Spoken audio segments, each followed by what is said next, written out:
Tandaan niyo po, walang miyembro ng pamilya na habang panahon makakasama mo. Walang magulang na habang panahon makakasama mo.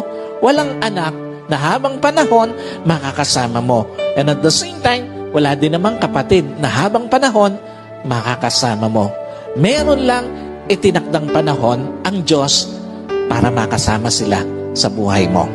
Meron lang itinakdang panahon ng Diyos para ma-enjoy mo yung mga panahon na makakasama sila. Bawat panahong kasama ang pamilya, pahiram ng Diyos.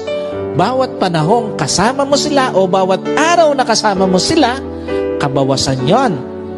Palapit ng palapit yon sa pagtatapos ng pahiram na panahon sa iyo ng Diyos.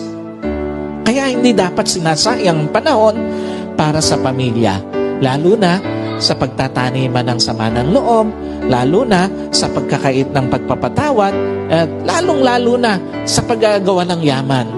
Napakawalang kwenta ng mga bagay na minsan hinahayaan natin na sayangin yung panahon na dapat kasama natin ang pamilya natin.